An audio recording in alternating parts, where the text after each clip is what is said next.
Bonjour, Bonjour, salut Maurice. bonjour à vous tous. Salut Pierre. Bien, mais je suis ravi de te questionner aujourd'hui, Maurice. C'est ni la première ni la dernière fois, j'espère. Pour ton dernier ouvrage, ton dernier parce qu'il y en a eu d'autres, il y a eu au moins un autre dont on parlera tout à l'heure parce qu'il a un petit lien. Cet ouvrage traite de l'armée juive et c'est vraiment deux mots qu'on n'a pas l'habitude de voir ensemble, cette armée et ce judaïsme et ce- cette judéité. Et en fait, tu traites dans ce livre, je m'inspire de la quatrième de couverture qui contextualise très bien cette notion d'armée, de guerre, quoi. On s'établit à une époque où la France est en train de perdre face à l'Allemagne nazie, à l'armée nazie, et que il se trouve qu'une poignée de personnes se prépare à résister et que dans cette poignée de personnes, ben, il y a deux couples, David Knut et Ariane Scriabine-Fixman, qui est en fait sa femme. Et l'autre couple, c'est Genia et Abraham Polonsky. Et ces deux couples décident de créer un groupe de résistance spécifiquement juif et même sioniste. Et puis, depuis Toulouse, et c'est là qu'on s'aperçoit du rôle très consistant de Toulouse. Depuis Toulouse, ils organisent ben quoi, des évasions des camps d'internement qui sont nombreux. On le sait depuis Monique Liscoen, qui a beaucoup de camps d'internement autour de nous dans notre région. Puis aussi l'enseignement du judaïsme et de cette nouvelle éthique juive qu'ils appellent de leur vœu, qui est basée sur le combat, hein, pas seulement sur le verbe, mais sur le combat. Et puis, parallèlement à ces activités, l'armée juive ben, se prépare carrément à la guerre avec des faux papiers, du trafic d'armes et la création ben, d'une véritable armée avec des groupes de guérilla, pas seulement à Toulouse, là, du coup, dans d'autres villes, à Lyon, à Nice, à Paris, à Grenoble, à Limoges et bien sûr à Toulouse.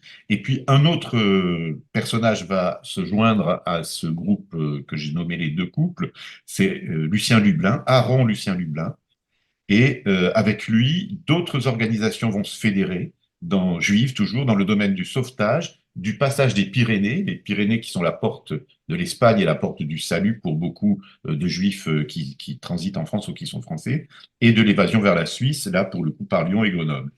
Et ce livre que tu viens de terminer, de publier, met en lumière finalement l'une des plus puissantes organisations de résistance en France, et elle est juive. Et ses combattants étaient au service de la libération.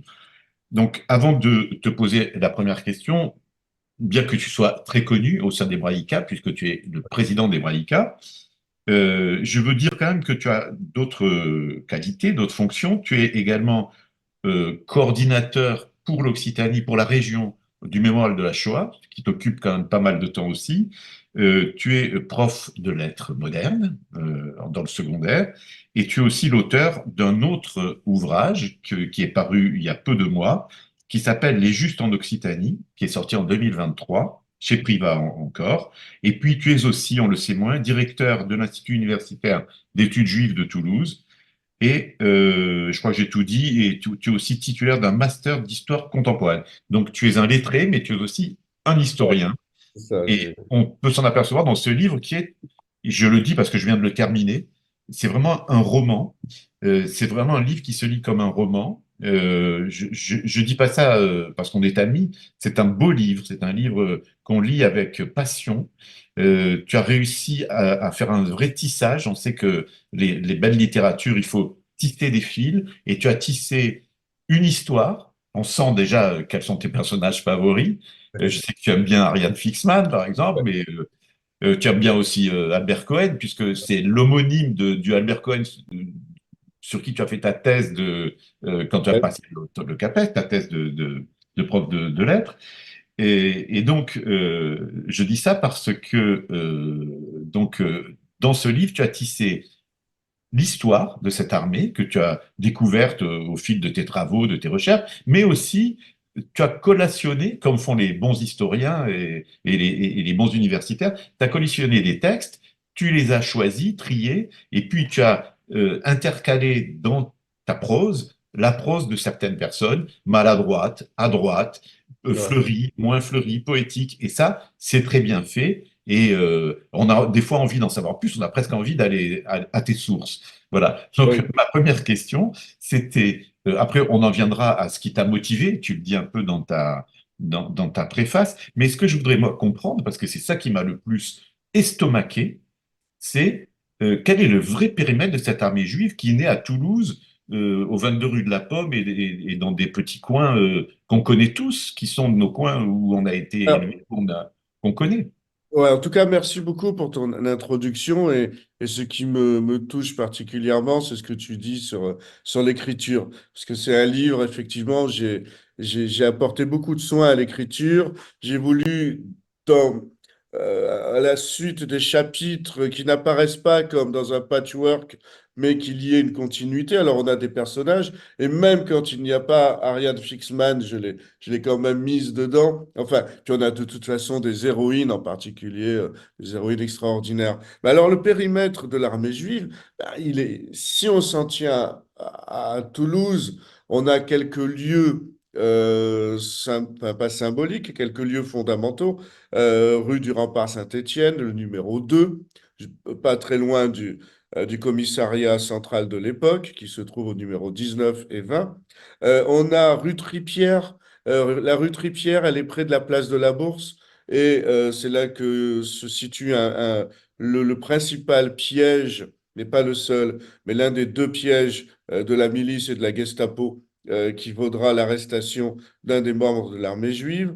On a évidemment rue de la Pomme, l'endroit, l'appartement dans lequel Ariane Fixman a été assassiné par la milice. Et puis, comme cela, rue Kazan, c'est pas la rue Kazan, rue Caffarelli, où se trouvait le logement de Lublin. Mais on a ce périmètre toulousain, mais effectivement, ensuite, cela s'étend à la France, en tout cas, et pas seulement à la France, qui était la zone non occupée avec Lyon, mais ça va jusqu'à Paris. Mais en réalité, ce périmètre va jusqu'en Israël. C'est-à-dire que l'Espagne et Portugal et ce qui s'appelait la Palestine à l'époque, c'est-à-dire que dès 1940, fin 41, début 42, l'armée juive envoie déjà deux jeunes gens via l'Espagne et le Portugal pour se battre aux côtés de l'Irgun, aux côtés de Menachem Begin, et cela va donc jusqu'en Palestine. Et en 48, l'un de ces héros, Marc Lévy, va mourir à Beersheba sur une mine pendant les combats de l'indépendance. Donc, on a un périmètre qui n'est pas seulement local, pas seulement national, mais qui nous amène à l'international. Et puis, ces personnes, pour la plupart, sont nées en Pologne, en Hongrie, ou même, par exemple, Albert Cohen était à l'armée en Syrie. Donc, vraiment, cela s'étend sur l'ensemble du territoire. Donc oui, merci pour ta réponse. Le périmètre est très vaste en fait. Ouais.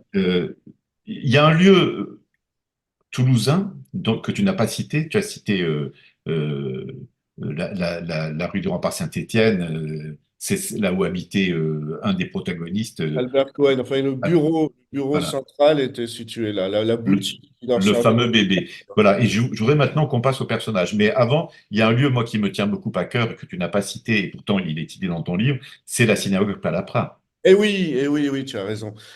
C'est peut-être, il y avait en fait au tout début deux lieux essentiels, la synagogue Palapra et cette boutique de rue du Rempart Saint-Étienne. Mais la synagogue Palapra, ce qui est absolument extraordinaire, c'est qu'elle est restée en fonction durant toute la guerre et qu'elle a été finalement le lieu de ralliement des Juifs qui arrivaient euh, à Toulouse et qui ne savaient où aller. Donc, naturellement, ils cherchaient un centre de bienfaisance et pour cela, ils allaient à la rue Palapra, la synagogue de la rue Palapra. Et très rapidement, cette synagogue est devenue un lieu de ralliement, un lieu de résistance morale et un lieu de recrutement, puisque ceux qui venaient pour prendre des cours de mystique, des cours de Bible, avec celui qui deviendra le poète Claude Vigée, par exemple, eh bien, s'il voulait, eh bien, il passait le pas et ils entraient dans la résistance. Et là, avec la multiplicité des activités, aider à des évasions, aider à de l'assistance dans les camps, ou se préparer dans les maquis pour se battre soit en France, soit rejoindre la Palestine et se battre aux côtés de Begin. Donc ils avaient vraiment tout un panel d'activités. Et ce qui est extraordinaire, c'est que c'est dès juin 40, dès la défaite française, que l'armée juive se met en mouvement, alors que si l'on prend par exemple les FTP-MOI de Marcel Langer ou tous les autres, ils attendent juin 41, la fin de l'accord entre l'URSS et l'Allemagne nazie pour se mettre en mouvement. Donc on a vraiment un groupe qui est très précoce et qui va se développer et tenir pendant toute la guerre, jusqu'à la libération. Oui, surtout que si l'on s'intéresse à la temporalité de cette résistance, eh bien, David Knut précise que peu de gens le savent, mais que la résistance juive a précédé la résistance générale en France. C'est En ça. tout cas ce qu'affirme David Knut. Donc, il y avait vraiment une prise de conscience très, très tôt.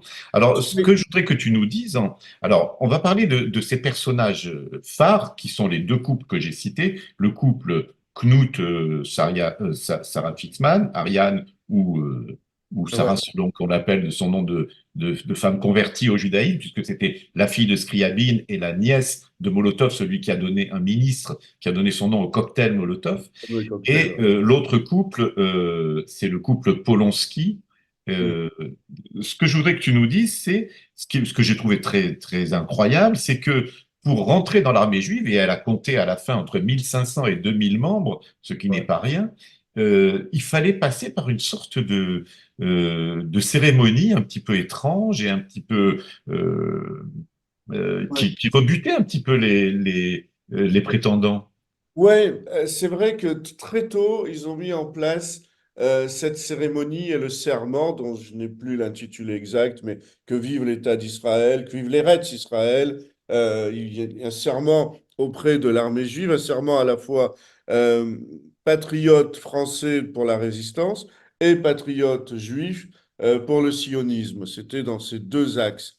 Et avec là aussi quelque chose d'un peu mystérieux, c'est-à-dire que l'impétrant était dans le noir, il ne voyait pas qui lui disait cette phrase à répéter, et il ne le voyait jamais, à tel point que Lucien Lublin, son visage n'était pas connu, c'était extrêmement cloisonné, et c'était une vraie clandestinité pour la nécessité de la résistance. Et cette cérémonie, elle a pu rebuter, effectivement, mais elle l'a permis, les témoignages le disent, ils ont eu une trahison en réalité. Ils ont eu une trahison, une jeune femme à Toulouse, et c'est cette trahison qui a amené à la mort d'Ariane Fixman. Mais globalement, étant donné le nombre, étant donné aussi le côté aléatoire du recrutement, c'est une personne qui amène un ami. Mais malgré tout, on ne sait jamais sur qui on tombe. Eh bien, il y a très, très, très peu. Il y a eu une trahison, c'est tout. Et on peut dire que c'est vraiment très peu. Et ce serment, ceux qui voulaient le faire, eh bien, ça leur donnait un engagement moral. Et c'est vrai qu'il s'est maintenu en permanence. Quand c'était dans le maquis, eh bien, Ariane Fixman se déplaçait pour faire dire ce serment, ou alors il venait rue de la Pomme pour le dire, ou dans un autre lieu. Euh, mais Alors, ça peut sembler un peu rocambolesque, un peu puéril, mais non, c'était très important qu'il y ait une forme, que ce soit formalisé. Voilà. une forme un peu Ouais. cérémoniale, quoi. Et quand on connaît, alors, est-ce que c'est Ariane Fixman qui a eu cette idée? Parce que quand on connaît Ariane Fixman, c'était quelqu'un de très romanesque, c'était une poétesse, elle s'est mariée 3 fois, elle était dans la passion, et ça lui ressemble assez. Est-ce que c'est elle qui a eu cette idée? Non, non, non, non, ça venait d'une tradition qui était inscrite déjà dans l'Irgun, où il y avait un serment à faire. On a un groupe qui se base beaucoup hein, sur ce qui se faisait dans le sionisme, et en particulier dans le sionisme à la suite de Jabotinsky, donc dans le sionisme combatif. C'était plus, ça venait de là. Comme le nom Légion juive, armée juive venait aussi de là. Donc, et ensuite, c'est vrai que ça a plu. C'est Ariane Fixman, très souvent, elle officiait pour la cérémonie. C'est vrai. C'est là qu'on retrouve son caractère rocambolesque et même romanesque. Ouais. Très bien. Euh, je voudrais qu'on dise un mot. On a d'autres personnages dont il faut qu'on parle, hein, notamment Bébé et également d'autres personnages. Mais je voudrais, avant qu'on aille un peu plus loin, que tu nous expliques pourquoi on assiste, comme pour Sarah, Ariane Fixman qui devient Sarah, qui devient Régine, qui change de nom, pourquoi cette organisation juive, cette armée juive qu'on appelle comme ça aujourd'hui, que tu as titré ton livre ainsi, elle s'est appelée d'abord la Main Forte. Ensuite, elle s'est appelée l'Organisation juive de combat, l'OJC, et il me semble qu'elle a même eu d'autres noms intermédiaires. Pourquoi de tels changements de nom? À chaque fois, ça s'explique. Alors, l'organisation juive de combat, c'est le dernier nom. C'est le nom que l'armée juive va prendre en 1944 lorsqu'elle va intégrer les forces françaises de l'intérieur. Et là, c'est en quelque sorte je dirais pas le gouvernement de De Gaulle, mais les autorités des FFI vont dire, ah non, l'armée, il y a l'armée française, il n'existe pas d'autre armée que l'armée française. Donc, ils se sont vus contraints de changer de nom et c'est devenu l'OJC, l'Organisation juive de combat. Auparavant, on a affaire, il faut bien voir, on a affaire à des poètes. Pas Polonsky, c'est un ingénieur, mais Ariane Fixman et David Knut sont des poètes. La main forte venait d'un texte mystique juif. Puis, il voulait changer de nom. David Knut voulait appeler ça Bnei Israël. Et ça lui plaisait beaucoup parce qu'il habitait à la rue Béguet et ça trouvait les mêmes initiales. Enfin, c'est une rue qui est pas loin du musée de la Résistance aujourd'hui. Bref, c'était un peu du grand n'importe quoi.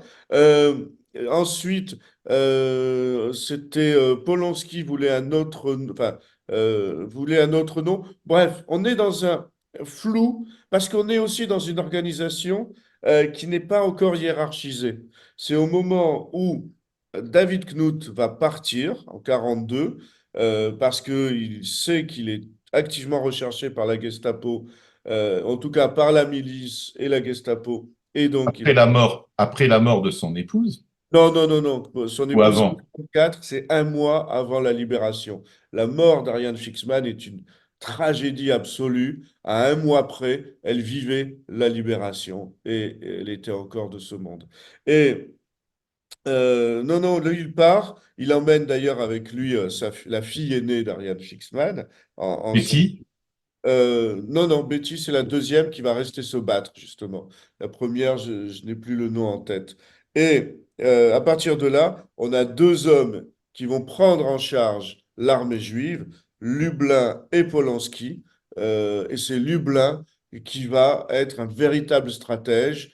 C'est d'ailleurs à partir de ses archives à lui que j'ai fait le livre essentiellement. Et c'est un véritable stratège et c'est lui qui va tout monter et qui va organiser presque une multinationale avec la volonté de fédérer les autres organisations juives de résistance. Et Lublin et Polonsky deviennent les deux têtes jusqu'à la fin de la guerre de l'armée juive. Ariane Fixman est toujours là, mais elle n'en a rien à faire de la direction, des idées. Elle est dans l'action. Donc, elle va passer d'un lieu à l'autre. Elle va dans les maquis. Elle part s'occuper des enfants. Elle va tout faire. Tout s'occuper des enfants, des adolescents pour les faire passer en Espagne, partir en Suisse, revenir, partir dans les maquis juste pour voir travailler, s'activer avec les armes, parce que ça, c'est là aussi, c'est passionnant, c'est stimulant d'aller avec les armes. Et puis elle revient, bon, et elle termine dans ce piège qu'elle aurait pu éviter, je le raconte précisément. Il y avait des avertissements. Le matin même, le docteur Epstein lui avait dit n'y va pas. Et elle Oui, il y dit, avait eu, si mes souvenirs sont bons, il y avait eu une jeune femme qui avait été arrêtée et puis qui était en liberté. Et ça, le fait que après une arrestation, on soit libéré comme ça sentait pas, ça voilà, sentait le mauvais coup. C'est c'est comme si ça. elle avait dénoncé, comme si elle avait fait une La dénonciation seule pour, trahison. pour sauver sa, voilà. Ouais. Alors, ce que je voudrais que tu nous dises, parce qu'on en a parlé dans l'introduction, l'armée juive, c'était des faux papiers, c'était faire passer des gens dans une terre moins Ah oui. risquée pour eux, c'était sauver des enfants. Mais au niveau du combat proprement dit, c'était quoi les combats? Qu'est-ce qui se passait en termes de combat? Mais en fait, il faut bien voir que l'armée juive va suivre le mouvement que suit toute la résistance en France, y compris les FTP-MOI, la bande de communistes pour notre région autour de Marcel Langer. C'est-à-dire que dans un premier temps, il est trop tôt pour faire des combats parce il n'y a pas d'armes, il n'y a même pas, alors on est dans le sud, hein, en plus on est dans le sud, il n'y a pas d'Allemands. Donc, jusqu'en 42, bien, on va se préparer à la guerre. Donc, pour se préparer à la guerre, on va monter, créer les premiers deux types de groupes. Un groupe qui va se préparer à se battre dans la ville, la guérilla urbaine, les groupes francs. Et là, Albert Cohen, dit Bébé, va les préparer, parce que lui, c'est un militaire de carrière qui, comme tous les autres juifs, a été expulsé de l'armée française. Mais de toute façon, elle avait perdu. Mais il a été expulsé avant, ce qui lui a évité d'être.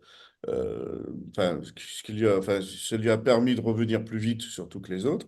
Et donc, la guérilla en ville, Albert Cohen, Alfred Nakache, le fameux nageur, qui va les préparer physiquement. Et à partir de 42, les premiers maquis, mais comme pour toute la France, c'est en 43 que se mettent en place les maquis dans les campagnes. Et c'est là que on passe de la ville à la campagne et que l'on va passer à la guérilla armée qui va consister à préparer des groupes qui se préparent physiquement en vue d'un affrontement. Et on a plusieurs groupes de maquis, mais entre 43 et la libération, c'est-à-dire euh, fin 44, à partir de août 44, on a les libérations, et on a plusieurs groupes ceux qui sont dans la montagne noire et qui vont être du côté de Castres et qui vont être à côté du groupe des EI qui eux-mêmes ont leur groupe de maquis. Et puis il y en a un au Chambon-sur-Lignon qu'on connaît peu, un maquis dans le Chambon, qui est aussi issu de l'armée juive. Mais parallèlement à ces maquis, on a dans les villes des actions et justement la guerre. Alors c'est quoi la guerre pour eux? C'est terrible. La guerre, c'est éliminer les délateurs, éliminer ceux qui vont dénoncer les Juifs. Et certes, quand c'est quelqu'un qui fait une lettre anonyme, ils savent pas trop, mais ils ont un petit réseau d'espionnage qui savent que ce réseau d'espionnage pour l'armée juive, c'est que telle personne dénonce 5, 6, 10 juifs. Eh bien, ils vont l'éliminer. Donc, ils vont la tuer. Et dans mes archives, j'ai les plans, par exemple, d'un appartement d'une dame, parce qu'ils vont entrer dans l'appartement, ils vont la tuer et ils vont partir. Bon, il y a ce qui s'est produit à Nice, qui est absolument extraordinaire, où on a un réseau mafieux dirigé par des Russes blancs qui passent leur temps à dénoncer des Juifs parce que la Gestapo leur donne de l'argent en échange et dénoncer des résistants, mais qui ne sont pas juifs. Sauf que ce groupe mafieux est très très bien organisé, il est armé, et qui va s'en débarrasser? C'est l'armée juive à Nice. Ils vont s'en débarrasser, et à partir du moment où ce groupe est éliminé, on est en 43, eh bien, enfin la tête est éliminée, deux têtes même, deux têtes de Russes, eh bien, les dénonciations vont s'arrêter quasiment pour les résistants et pour les juifs. Il y a pire encore. C'est encore une histoire qui est racontée là. Un jeune, c'était à Lyon, un délateur, mais ils pensent que ce délateur est un juif et le, ils veulent le tuer. Voilà. Et pour le tuer, ils vont le garder, mais ils savent pas parce qu'il n'y a pas la photo. Il faut bien voir à l'époque, très difficile d'identifier. Il va le garder une nuit et en attendant la photo. Et fort heureusement, c'est pas lui, c'est un autre. Mais ils vont le tuer. Ils vont dynamiter, plastiquer les boutiques où se réunissent délateurs et Gestapo. Donc c'est une vraie guerre. C'est une vraie guerre avec de vraies arrestations, des vraies tortures, des vraies trahison, déportation, on a tout, quoi. On a tout. C'est une guerre comme celle de la résistance française, sauf qu'elle n'a pas la même imagerie, les mêmes connotations, parce qu'il y a pas, on fait pas sauter des ponts. Par contre, on va directement à Alors, l'urgence. Et puis, oui, pardon. là, il y a deux choses. Effectivement, c'est la même guerre que mènent la- les autres groupes. Mais comme c'est de la clandestinité, il n'y a jamais, absolument jamais, de signature. Il n'y a jamais, enfin de signature même, dire, voilà, c'est nous, les FTP MOI, 35e brigade. Ils vont pas mettre non plus leur nom. Mais tout se fait dans la plus grande clandestinité et dans la plus grande discrétion. Ce qui fait que au niveau des archives préfectorales, c'est très dur de trouver ce qu'ils ont fait parce que souvent leurs actions sont attribuées au groupe communiste ou à tel autre groupe parce que eux-mêmes ne disaient rien. Ils étaient, encore une fois, dans la plus grande, l'armée des ombres, l'armée de l'ombre, là on l'a complètement. Et effectivement, on a les mêmes actions que les autres, mais sans jamais le dire, sauf à la fin de la guerre, mais là tout le monde s'en fiche puisque au moment où les archives sont lisibles, puisqu'elles sont déposées au CDJC, puis maintenant qui est devenu mémorial de la Shoah, ben, à ce moment-là, on est dans la reconstruction d'un mythe, la construction d'un mythe national, celui d'une résistance unie, et on ne va surtout pas morceler la résistance. Il y a déjà les communistes et les gaullistes. Alors, les résistances espagnoles, italiennes et juives, on n'en parle pas. Donc c'est maintenant, enfin maintenant, faut attendre des années 80 pour en parler un peu. Alors, peu de publicité, d'imagerie, mais en revanche, aujourd'hui, enfin plus tard, des journaux tenus, donc on en vient à ces personnages qui sont décrits dans ton livre et qu'on a envie de suivre chacun. Donc il y a ces deux couples qui ont lancé l'armée juive, mais il y a aussi des personnages, j'allais dire secondaires, mais ils ne sont pas tellement secondaires. Bébé, Albert Cohen n'est pas secondaire, Lublin n'est pas secondaire. Je voudrais que tu nous dises un mot de tous ces personnages, notamment Ouais, ceux dont tu as découvert l'importance dans un second temps. ouais, c'est-à-dire que, alors ça c'est pour, alors Lublin, il a une importance au niveau national pour l'armée juive. Bébé aussi, parce qu'il va faire la tournée de tous les maquis. Et puis sa formation de militaire fait que il va faire un peu inspecteur des maquis avec Jacques Lazarus, qui est essentiel dans la formation des maquis, dans l'entraînement des maquis.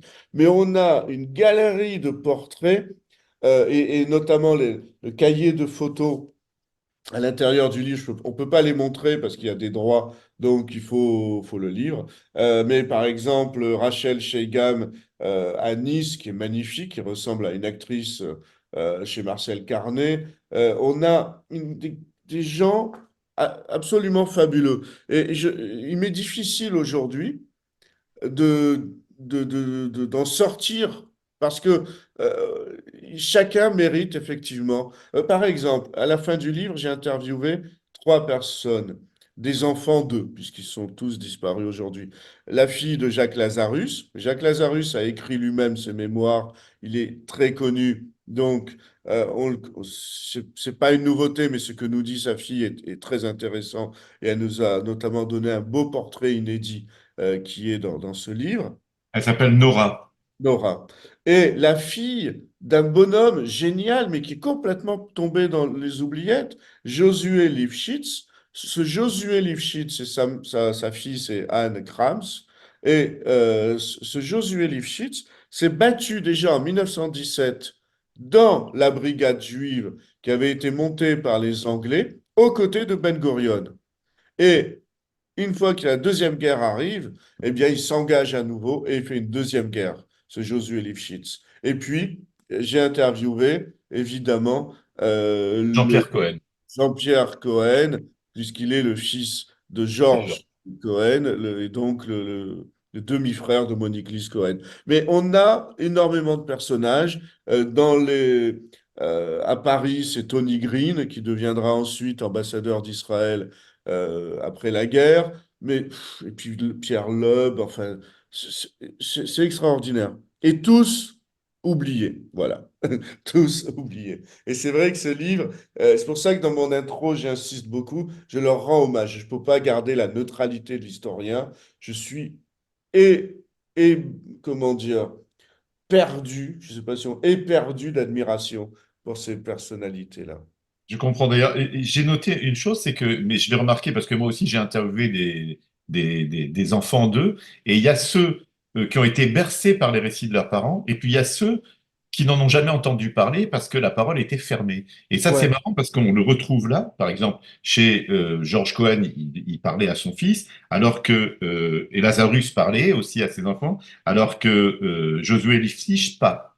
ouais. Et c'est marrant parce on retrouve ça beaucoup plus, cette parole fermée chez les déportés, chez les enfants de déportés, mais chez les enfants de résistants, c'est un peu différent. Souvent, il y a une éducation à la résistance. Ouais, Et il y a cette modestie là. J'ai connu ça aussi avec mon oncle qui était sur l'Altalena.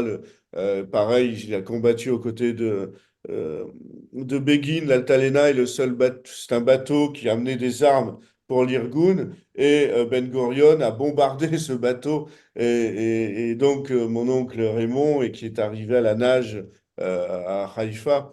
Et il a jamais parlé. Je lui dis, je voudrais t'interviewer. Je viens. Il dit, non, non, c'est pas la peine. Bon, c'est une grande frustration. Ouais.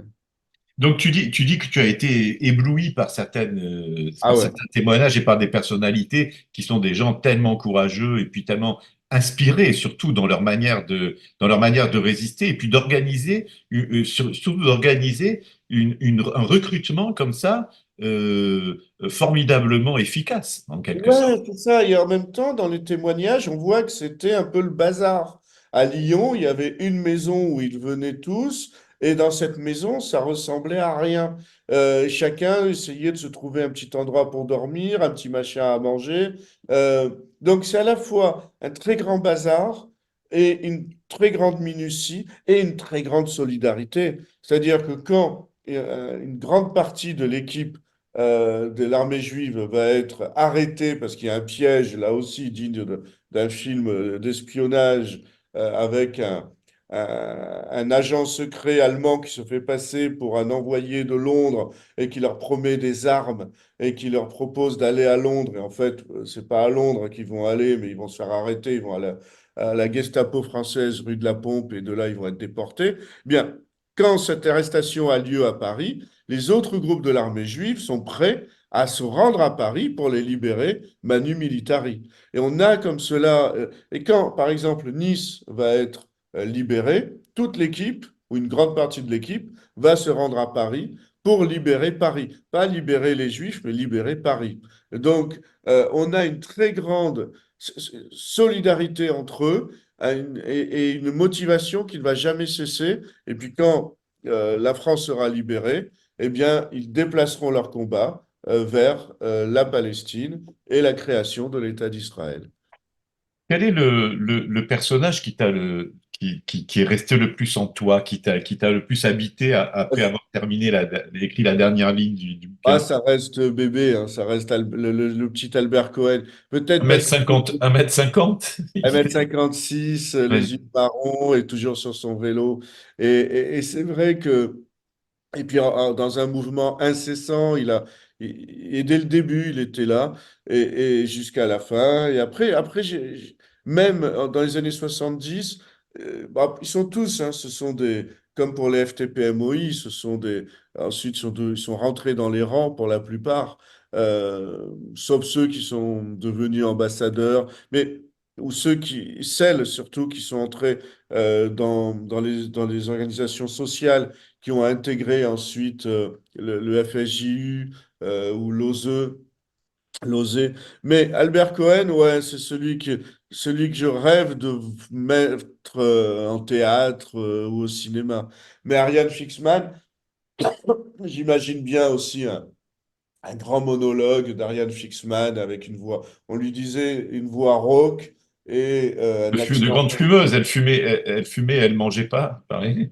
Ouais, c'est ça, c'est ça. Et puis Elle était intransigeante, comme si elle était convertie. Elle voulait que tout le monde fasse les fêtes, donc elle obligeait tout le monde à faire kippour. Et elle obligeait tout le monde à manger cachère quand ils venaient chez elle, alors qu'ils n'en avaient rien à faire. Non, et puis, il y a des femmes très belles qui ont usé de cette beauté pour avoir des informations, Mais on est dans quelque chose. Par exemple, il y avait une jeune femme qui avait travaillé avec l'armée juive et on lui avait demandé d'aller avec un Allemand, de coucher, ça je ne l'ai pas écrit, de coucher avec un Allemand pour avoir des informations. Elle a refusé et son refus a été largement accepté. Mais à travers cette information, on voit comment on a affaire à une véritable armée de l'ombre, quoi. Et qui est beaucoup moins connue que les réseaux de Freinet, les réseaux qu'on voit euh, enfin, à la suite de Jean Moulin. Ce qu'on remarque aussi, on est dans les années 40, quelques années avant que les femmes aient le droit de vote en France, en 48, on remarque que cette armée, elle est constituée de façon assez mixte. On a beaucoup de femmes, peut-être autant que d'hommes. Alors, oui, c'est-à-dire chacun, enfin, c'était indifférent. Mais ça, c'est un trait commun à la plupart des mouvements de résistance. En tout cas, on le retrouve chez les communistes aussi, hein. Beaucoup de femmes chez les communistes, beaucoup de femmes qui provenaient de la résistance espagnole qui ont intégré les FTP-MOI. Et là, c'est la même chose. On a beaucoup de couples, moi, ce que je trouve très beau, et ça, je ne l'ai pas lu quand j'ai travaillé, alors j'ai pas travaillé avec autant de profondeur sur les FTP-MOI, sur Marcel Langer, mais ce qui est très beau, c'est qu'on a beaucoup d'histoires d'amour, beaucoup de couples. On a un couple à Lyon qui va être tragiquement séparé parce que, alors, faut que je retrouve le nom, je le retrouverai, mais lui, il est arrêté par Klaus Barbie. Et elle va quand même, elle prend des risques immenses parce qu'elle va quand même au bureau de la Gestapo pour lui apporter des vêtements, pour lui apporter de la nourriture. Et ses amis lui disent, mais t'es folle ou quoi? Ils vont t'arrêter à toi aussi. Donc elle va arrêter d'y aller. On a dans la couverture du livre la jeune fille qui est devant les maquisards, Pauline Graff. Eh bien, cette jeune fille va être libérée à Drancy par son fiancé. C'est une histoire magnifique. C'est le groupe de l'armée juive qui va libérer Drancy définitivement et son fiancé qui était alors dans le groupe de Paris, qui est Rubel, va libérer Patricia Graff à Drancy. Des histoires, et puis ils vont finir, vont se marier. De belles histoires d'amour. Ouais, il y a des Voilà. Et belles histoires il y d'amour. a aussi des histoires affreuses, des histoires affreuses. Il y a une jeune femme qui va être aussi faite prisonnière, violée, tuée à coups de bêche. Il y a Marianne Cohn, c'est-à-dire que oui, là, on est avec le groupe de Lozé, c'est-à-dire qu'en 43, c'est fondamental, l'armée juive va fédérer l'ensemble des organisations juives d'assistance, de résistance. Et c'est là le génie de Lublin et de Polonsky, ils vont dire, bon, on travaille pour la même chose. Alors c'est quoi? Ce qui est très important, en quoi est-ce une résistance juive? C'est une résistance juive parce qu'elle va se préoccuper de sauver les Juifs. Ce sont les seuls. Les autres groupes de résistants ont pour cible l'occupant nazi et les auxiliaires de l'occupant nazi, le régime de Vichy, les miliciens, etc. Dans l'armée juive, on a la même chose, le même objectif, plus sauver les Juifs. Et là, ils sont un certain nombre d'organisations. Et l'armée juive va dire, on va s'arranger entre nous, on va s'organiser entre nous. Et s'ils vont parvenir comme cela à créer des réseaux fiables pour aller en Espagne, améliorer ce qui existait déjà pour aller en Suisse et améliorer les réseaux pour la Suisse, améliorer les réseaux de sauvetage des enfants, la fabrication de faux papiers. Et on a cette fédération, Marianne Cohn, qu'on va retrouver aussi bien quand on étudie l'OSE, l'œuvre de secours aux enfants, que lorsqu'on étudie l'armée juive, parce qu'à ce moment-là, elle œuvre pour l'armée juive. Et effectivement, on a des histoires affreuses. Marianne Cohn, voilà, Marianne Cohn, voilà. ouais. Très, En- très cruel, oui. Non, Alors, non, c'est pardon. Tu parles des enfants. Moi, il y a un personnage, j'aimerais que tu en dises un mot. Il y a tellement de personnages formidables que c'est dommage de pas au moins les citer quelques instants. Un personnage qui s'appelle Georges Loinger, ah oui, qui est occupé d'enfants, mais avec un panache ah ouais. et des idées. C'est un mec qui est mort à 108 ans. C'était un grand sportif. Il prenait le contre-pied de ce que disait Churchill quand on demandait à Churchill quel est le secret de votre santé. Il disait sport, no sport. Et lui, Loinger, il dit non, moi, c'est le sport pour de bon.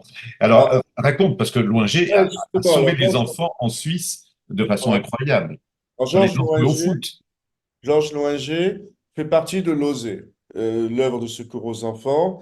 Il était d'ailleurs de la famille du mime Marceau, et c'est lui qui a fait entrer le mime Marceau dans le même réseau. Et ensuite, comme l'OSE va être fait sous la coupe, ou en tout cas travailler, oui, sous la coupe de l'armée juive, donc j'en parle. Mais j'en parle aussi dans mon précédent livre sur les Justes, parce que il a fait partie de ces héros juifs sans lesquels il n'y aurait pas eu de juste en France. Et Georges Loinger, effectivement, il avait une idée absolument géniale et simple. Ça a duré un temps. C'est que là, il n'y avait pas de barbelé entre la France et la Suisse. Mais il avait repéré un terrain du côté d'Annemasse. Et ce terrain, un grand terrain, euh, passait de la France à la Suisse sans aucun obstacle. Et il amenait les enfants pour jouer au football. Donc, il jouait au foot avec les enfants, il lançait le ballon, les enfants allaient chercher le ballon était en Suisse. Là-bas, de l'autre côté, et voilà, c'est lui, c'est Georges Loinger. Et de l'autre côté, il y avait d'autres membres de l'OSE qui récupéraient les enfants. Mais ce jeu n'a pas pu durer très, très longtemps, mais ça a quand même fonctionné. On pense que Georges Loinger et l'ensemble de l'OSE ont pu faire passer près de 1000 enfants vers la Suisse, ce qui Il y est a, déjà il extraordinaire. y a un épisode avec Georges Loinger où il est dans un train avec des enfants et il tombe sur des vieux Allemands qui font ami-ami avec les enfants et Ouais, il n'arrive plus à se dépêtrer. Et ensuite, ils descendent du train, les Allemands descendent avec eux, les accompagnent et ils arrivent à l'endroit où il doit amener les enfants et tout le monde croit qu'ils se sont fait attraper et que les Allemands les ont arrêtés. Or, c'est ouais. pas du tout le cas. Non, non, c'est. Alors, les trains, c'est fondamental. Il y a deux objets, si je puis dire, le train et le vélo. Le vélo est le principal outil de la résistance pour tous, pour faire passer tout, les armes, les papiers, les tracts, les personnes, et les trains. Et le risque, c'est incroyable. Il faisait prendre le train à des enfants. Et là, et puis ces enfants, soit ils ne parlaient pas français, soit la très grande peur là de Georges Loinger, c'est que certains de ces enfants parlent allemand avec les soldats nazis. Et là, Et dévoile le poteau rose. ils voient le tout. Et fort heureusement, alors ça aussi, ça revient dans tous les témoignages, la force des enfants qui jamais ne se trahissent, sauf une ou deux fois, mais ils n'ont pas trahi, mais il y a eu parfois des peurs. Mais effectivement, il fallait ce qu'a fait le réseau, par exemple, de Toulouse. Si on prend, par exemple, ce qu'a créé l'armée juive, c'est-à-dire un réseau de passage vers l'Espagne. Les enfants venaient de toute la France vers Toulouse. À Toulouse, ils passaient la nuit chez Lublin ou chez Polanski. Et le lendemain, ils prenaient le train pour aller à Perpignan. Et de Perpignan, ils allaient en Andorre à pied. Mais le train était hyper dangereux. C'était des groupes d'enfants avec des faux papiers et qui se faisaient passer pour des colonies de Vichy, mais ils étaient tous ce qu'on envoyait à l'étranger. En Espagne, c'était les enfants qui passaient pas inaperçus, c'est-à-dire qui ne parlaient pas bien français ou euh, qui avaient un accent à couper au couteau. Donc c'était à chaque fois très, très périlleux, très périlleux. Alors, j'ai une dernière question à te poser, et puis après, s'il y a des questions, on va laisser parler d'autres intervenants. Moi, ma dernière question, c'était, est-ce que le précédent livre que tu as fait sur les Justes en Occitanie, bien que ce soit pas le même périmètre géographique, t'a servi, puisque tu viens d'en parler à propos de ce fameux Loinger, que tu avais déjà connu, Ouais. entreaperçu dans ton précédent travail. Est-ce qu'il y a des liens? Est-ce que ça t'a servi? Oui, ce qui m'a servi, c'est en fait, enfin, dans mon histoire à moi, dans ma petite histoire à moi, l'armée juive, j'accumulais des documents depuis quelques années, et c'est là-dessus que je voulais travailler, depuis pas très longtemps, hein, 4-5 ans. Et on m'a demandé de faire un livre sur les Justes. Les éditions Privat m'ont demandé ce livre sur les Justes. Et c'est là que j'ai pu utiliser ce que j'avais concernant les organisations juives, dont l'armée juive. Mais je n'avais pas du tout développé tout ce qui est de l'ordre de l'armée et beaucoup d'autres éléments. Donc oui, ce premier livre m'a permis de poser des jalons, déjà de faire connaître ce qui me semble, et c'est ça que je défends, de montrer comment les Juifs se sont défendus, comment les Juifs ont même attaqué, comment les Juifs ne se sont jamais laissés faire, et que si quasiment la moitié du peuple juif a été assassiné par les nazis, c'est parce que il y a eu une très grande complicité en Europe. Pour que la Shoah puisse se réaliser, il a fallu des gouvernements complices et ou des populations complices et des populations complices. Mais les Juifs ont tenté constamment de se défendre. Et c'est là, donc les Justes, le livre sur les Justes m'a permis de montrer ces organisations juives et l'armée juive. Là, je suis allé vraiment avec grand plaisir montrer que oui, les Juifs ne sont pas des victimes. Les Juifs, c'est un peuple qui se défend. Il y avait certes l'idéologie sioniste qui a changé l'identité juive, qui en a fait, qui est sortie un peu de l'étudiant de la yeshiva pour montrer des gens armés ou qui travaillent la terre. Mais même sans cette idéologie sioniste, on avait cela aussi déjà dans le peuple juif.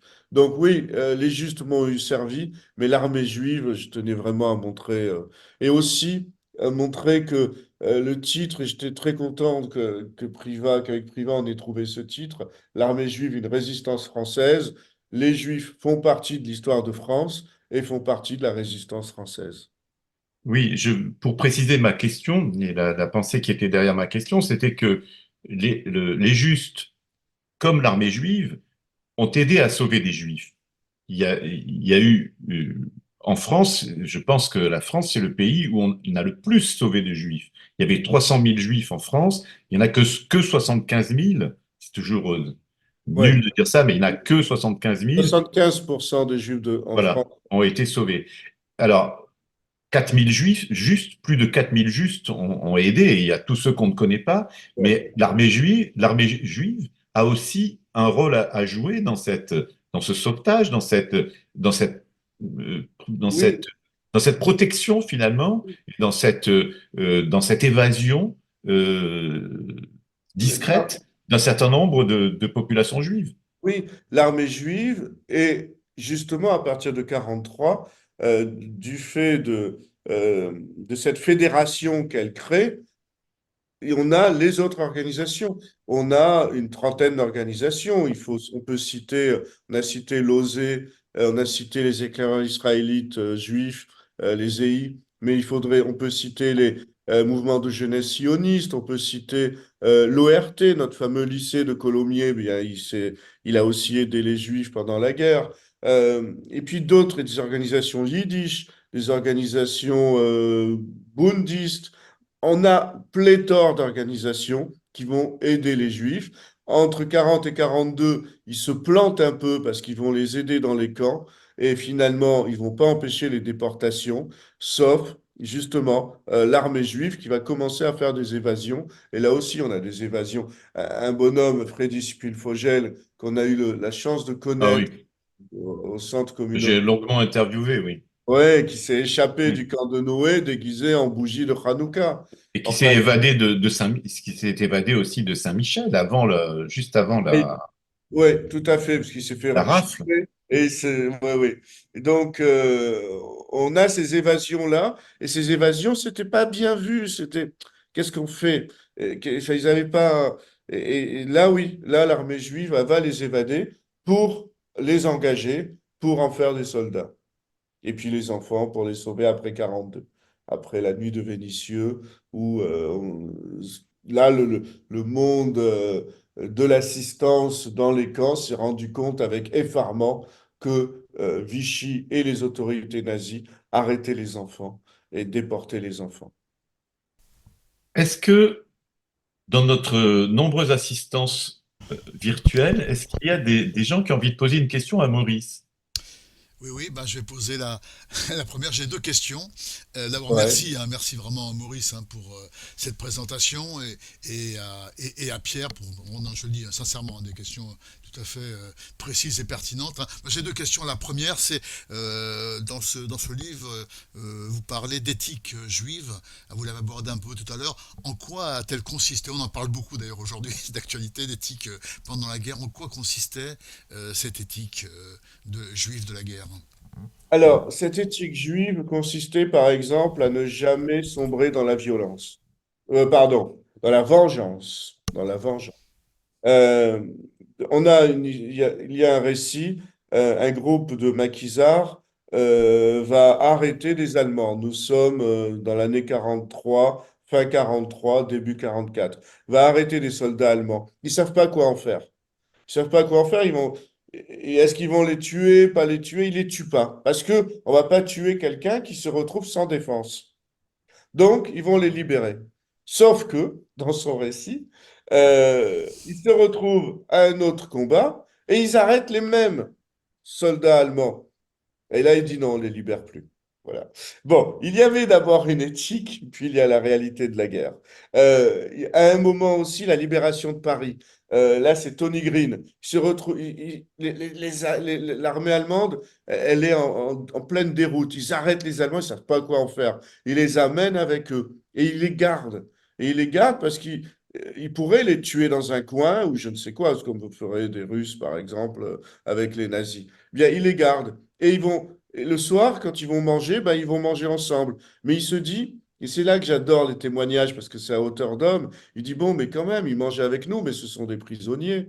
Donc, est-ce qu'on va pas leur donner la même chose que nous? Donc, ils vont les priver de dessert. C'est tout. Et puis, à un moment, Paris va mieux, les autorités françaises ont enfin gagné Paris, et là, notre groupe de l'armée juive est très soulagé de donner ces soldats allemands et ils sont mis en prison. Donc, cette éthique, elle est par exemple là, dans le refus de la vengeance gratuite, je dirais, ou de la toute-puissance, justement, de l'humain. Cette éthique, elle est là dans la vérification permanente avant de commettre ce qu'on va appeler un attentat, en tout cas une attaque d'un délateur. Il vérifie, il vérifie, il vérifie. Donc, on a cet élément-là. Et puis, ce n'est plus dans l'éthique, mais on est dans le judaïsme comme dans les réseaux d'assistance, on essaie, pour ceux qui le veulent, de maintenir le kasher. On essaie, pour ceux qui le veulent, de maintenir les principales fêtes, de maintenir le judaïsme.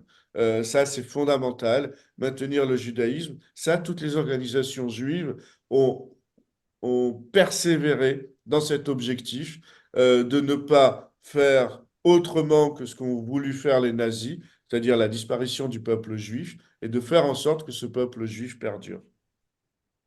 Merci Maurice. Alors ma deuxième question, peut-être à moins que Anne en ait une, s'adresse bah, aussi bien à l'historien qu'au professeur de lettres. Je suis assez étonné effectivement on parle de tous ces portraits de résistants, de dire à un moment donné dans leur profil, ils sont poètes ou ils ont été poètes. C'est vrai de beaucoup de résistants juifs, c'est vrai également bien sûr de Manouchian. Oui. Et donc ma question est très simple. Hein.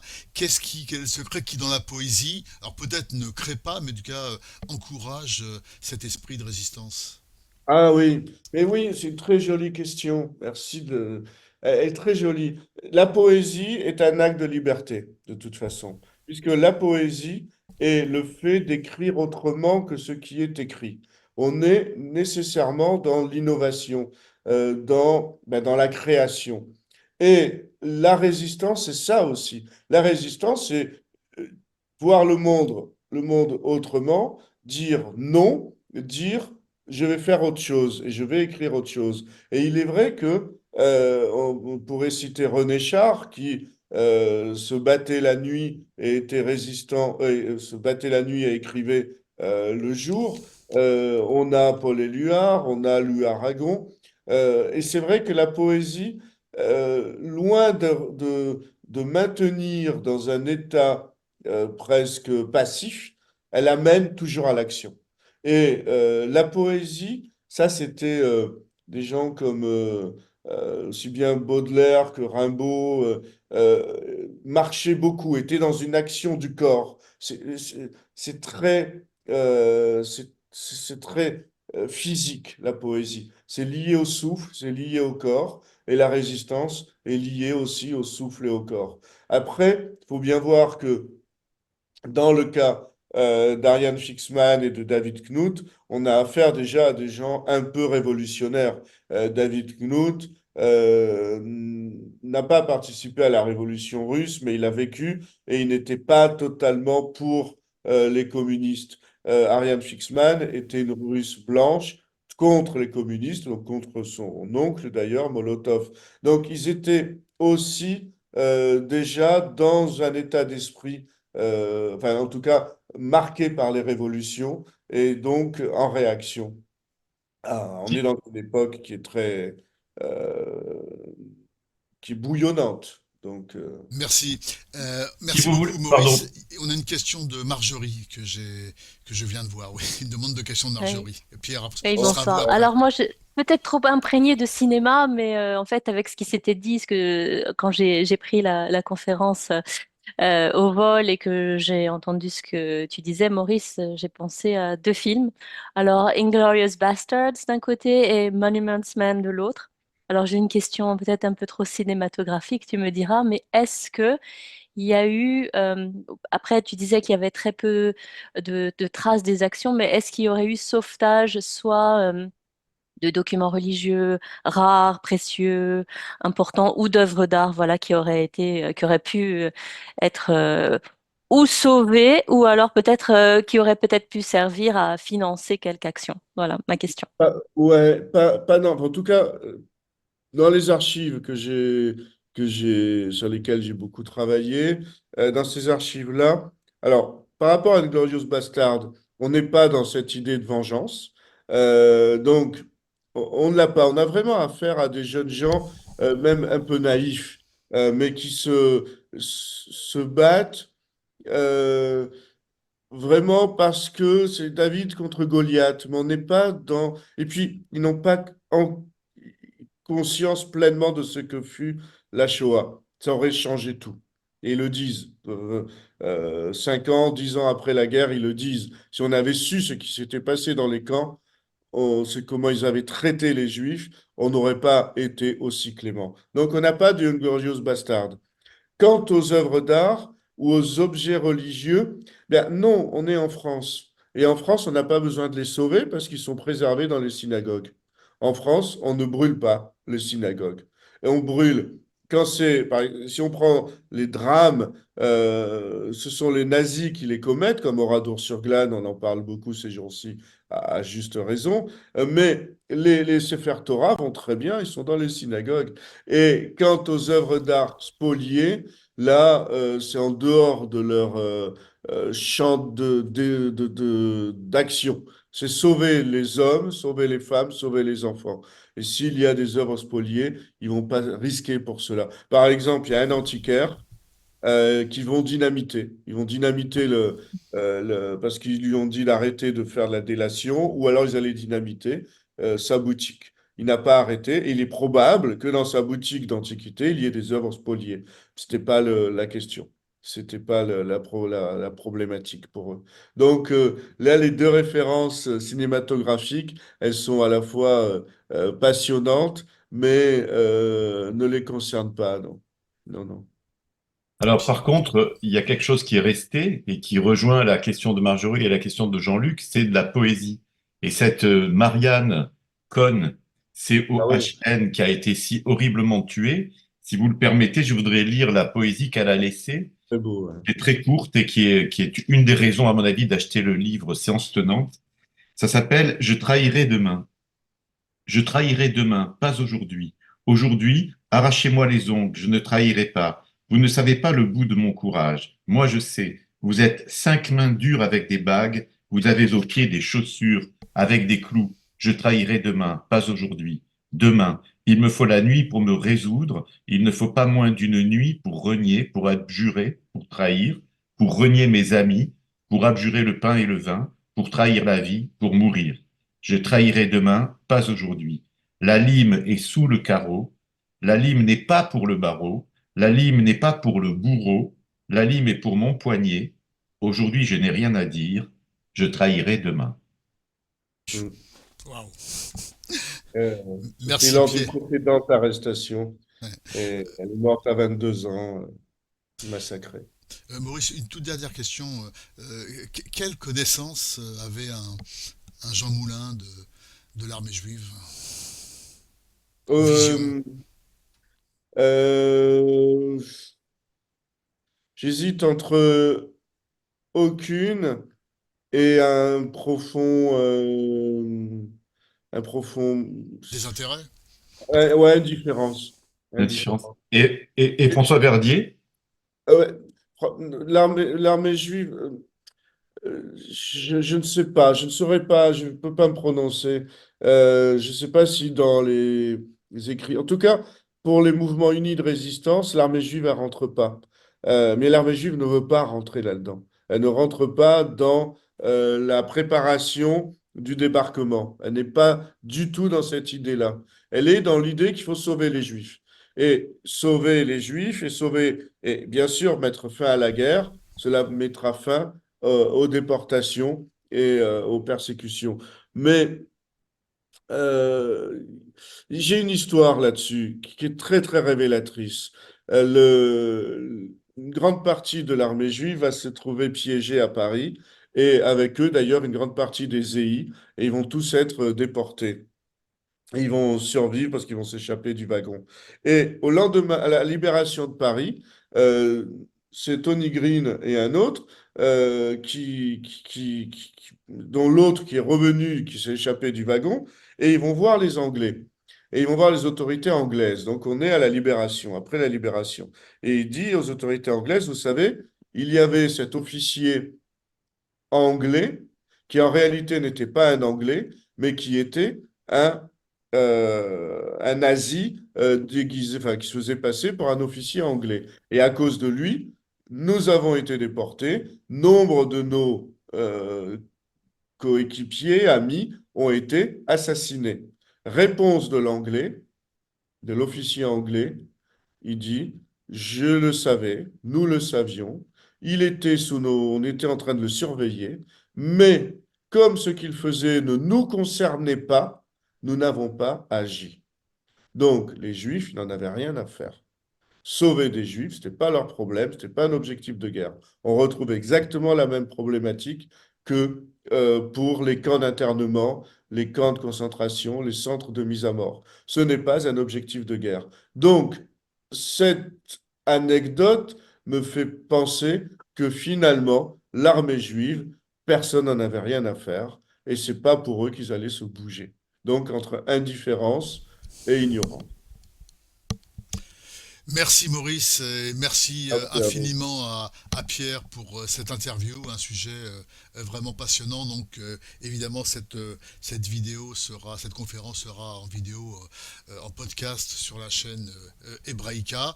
On va terminer avec le programme que j'ai affiché ici. Et pour en dire un mot, Maurice, donc avec deux rendez-vous pour terminer, le 20 Ouais, donc et le 27 avec Roger. Je vous laisse peut-être commenter. le 20, ce sera notre traditionnelle soirée à 3 et on espère avec plus de monde sur l'écran, puisqu'on va faire un bilan de cette année concernant les, les Jeudis d'Hébraïca et nous allons annoncer le programme de l'année à venir. Et puis, on termine en beauté. Il a fait maintenant 1200 vues. Bientôt, il va être un influenceur. C'est Roger Attali. Et donc, la Faut semaine pas, d'après, c'est faut la pas qu'ils dernière prennent. conférence de l'année. Lui est pas dédiée. C'est lui qui qui la fera pour notre plus grand plaisir. Sur le Voilà. judaïsme des Lumières, donc Ah, la, c'est passionnant. la Voilà, Ascala. Haskalah Ouais. et ses désillusions. Effectivement, vous avez raison, il ne faut pas que Roger ait la grosse tête avec ses Non, 1200 non, vues, non, mais qui était le record absolu euh, ouais. Ah oui, de sa dernière conférence sur le chassinisme et les mitnagdim. Voilà, en tout cas, c'est on mérité. peut quand même dire effectivement que donc ça montre bien que les gens se connectent, la qualité amène l'adhésion et qu'on est aujourd'hui sur cette chaîne Hebraïca YouTube à 420 abonnés, hein, sans Ouais. aucune communication depuis 3 ans, je crois. Hein. Donc ça veut dire simplement que la centaine, maintenant 110, la qualité des conférences, 110 conférences qui sont en ligne, parlent d'elles-mêmes et donc se font connaître d'elles-mêmes par les mécanismes qui sont ceux de YouTube. Et je crois qu'on peut vraiment s'en féliciter. C'est une vraie réussite, on peut le dire tout à fait objectivement. Merci, Merci, grâce à tous. Merci merci, à tous. Et je merci. rappelle le livre de Maurice, donc, je ne sais pas si c'est bien, ça s'appelle L'armée juive, une résistance française, et c'est aux éditions Privat. Voilà, il est Voilà. affiché. Dans Voilà. toutes les librairies, partout en France. Merci beaucoup, Merci à tous et à Maurice. toutes. Merci infiniment à Pierre. Merci à tous les participants et les participantes. On se retrouve donc la semaine prochaine pour cette session de clôture à 3 voix. Et en attendant, écoutez, portez-vous bien et à très très bientôt. On termine avec le générique. Allez, au revoir, à très bientôt. Merci à tous. Salut.